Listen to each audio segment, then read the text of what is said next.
নমস্কার ফ্রেন্ডস। আজ 5ই December 2024 market previous ক্লোজের ওপরে খোলে এবং আমি এর আগের দিন যে সাপোর্ট দিয়েছিলাম 24,302, সেই 24,302 এর একটু নিচে 24,295 এখানে মার্কেট সাপোর্ট নেয় এবং সাপোর্ট নিয়ে মার্কেট আস্তে আস্তে নিফটি ফিফটি ওপরের দিকে উঠতে থাকে। তো নিফটি ফিফটির যে সাপোর্টটা আমি এর আগের দিন দিয়েছিলাম সেই সাপোর্টটা আপনারা দেখে নেবেন, হুবহু ওই সাপোর্টটা কিন্তু মিলে গেছে। 2-3 পয়েন্ট বা 5-7 পয়েন্ট এদিক ওদিক হতেই পারে, সেটা আপনারা যখন অপশান খেলবেন যদি খেলেন, তবে সেই 5-10 পয়েন্ট এদিক ওদিক আপনারা জানেন কীভাবে ম্যানেজ করতে হয়, সেভাবে ম্যানেজ করে নিতে হবে। তো একটা আইডিয়া পাওয়া যাবে যে মার্কেট কোথা থেকে সাপোর্ট নিচ্ছে।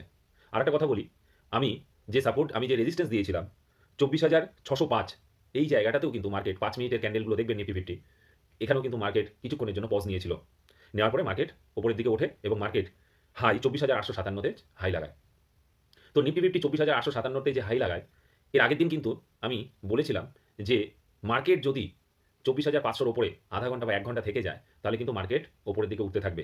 কালকে আরবিআই এর মনিটারি পলিসি আছে, তার আউটকাম কী হবে না হবে, রেড কার্ড হবে কি না হবে, তার উপরে কিন্তু মার্কেটের অনেক কিছু ডিপেন্ড করছে। আজকে নিফটি ফিফটি প্রায় 240 পয়েন্ট ওপরে গিয়ে পজিটিভে বন্ধ হয়েছে।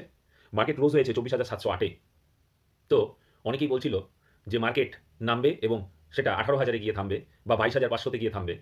সেটা কিন্তু ভুল প্রমাণিত হচ্ছে এবং এই ভুলটা আরও ভুলে প্রমাণিত হবে যদি কালকে মনিটারি পলিসিতে রেড কার্ডটা হয়ে যায়।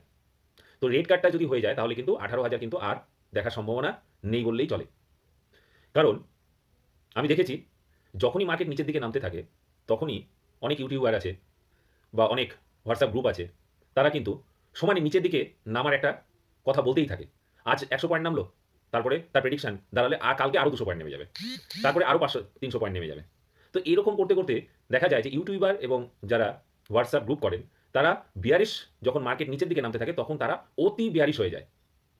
তারা মার্কেট নামা একবার শুরু করলে পরে তারা কত নিচে নামতে পারে 200, 300, 500 একদিন এক একদিন এক একটা পয়েন্ট দিতে থাকে।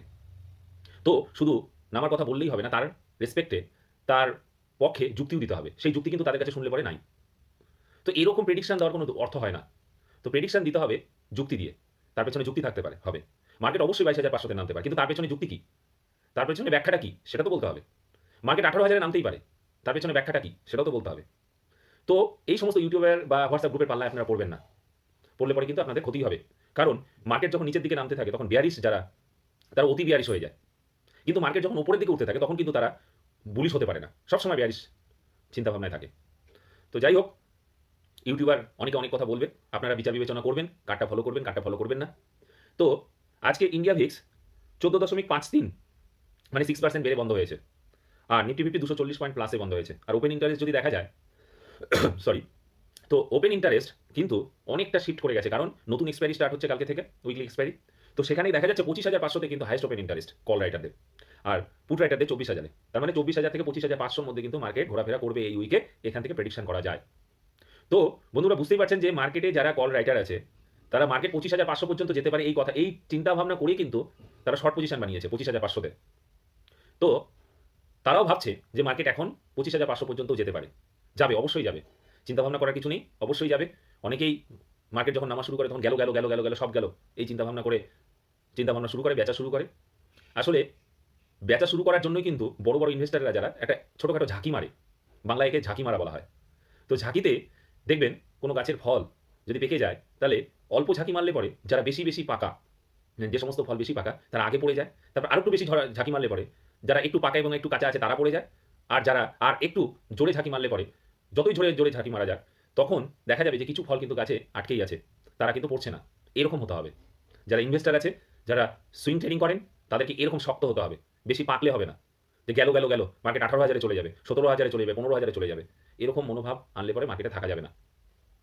যেতেই পারে, আমার প্রশ্ন হলো যেতেই, আমার কথা হলো যেতেই পারে, কিন্তু তার পেছনে তো যুক্তি হবে। আমি যেমন খুশি তেমন বলে দিলাম তাহলে তো হবে না, তার পেছনে মানে যুক্তি দিতে হবে। তো সেই যুক্তিটাই তাদের কাছে পাওয়া যায় না। যাবে 22,500 যাবে, তারপরে 22,000-এ যাবে, তারপরে 21,000-এ যাবে, তারপরে 17,000-এ যাবে, তারপরে 15,000-এ যাবে, যাবে, তার পেছনে কারণ কি সেটা জানা নেই। তো ওই রকম ফল হতে হবে, গাছের ওরকম ফল হতে হবে, বেশি পাকলে হবে না, কাঁচাই থাকতে হবে, তবেই গাছে আটকে থাকা যাবে, নাহলে ঝাঁকি মেরে বড় বড় ইনভেস্টাররা ফেলে দিবে, বাইরে বের করে দিয়ে কম দামে মাল তুলে নেবে, তখন বসে বসে কষ্ট করতে হবে। তো বের হওয়া যাবে না, শক্ত করে ধরে রাখতে হবে, অ্যাভারেজ করতে হবে, ভালো ভালো স্টক নিতে হবে, পোর্টফোলিওতে ভালো ভালো স্টক রাখতে হবে, এটা হলো মেইন কাজ। তো যাই হোক, আরও কিছু বললাম না, আরও কিছু বলবো, আস্তে আস্তে মার্কেট উঠতে থাকুক, দেখতে থাকুন। তো আমার কালকে যে সাপোর্ট আর রেজিস্ট্যান্সগুলো হবে, আমার ফার্স্ট সাপোর্ট হবে হলো 24,666, তারপরে 24,589, তারপরে 24,513, তারপরে 24,408। আর রেজিস্ট্যান্স হবে 24,809, তারপরে 24,857, তারপরে 24,975, তারপরে 25,031। কালকে যদি মনিটরি পলিসি মার্কেটের ফেভারে হয় তাহলে 25,000 কিন্তু ক্রস করছেই, লিখে রাখুন। তো 25,000-এর অপেক্ষায় আমরা আছি। কবে হবে না হবে, কালকেই হবে না তারপরের দিন হবে না তারপরের দিন হবে, সেটা দেখা যাবে। তো যাই হোক, মার্কেটে কিন্তু একটা ব্রেকআউট দিয়েছে এবং ব্রেকআউট দেওয়ার পরেও কিন্তু সাস্টেন করেছে ওপর লেভেলে। তো এটা একটা পজিটিভ দিক।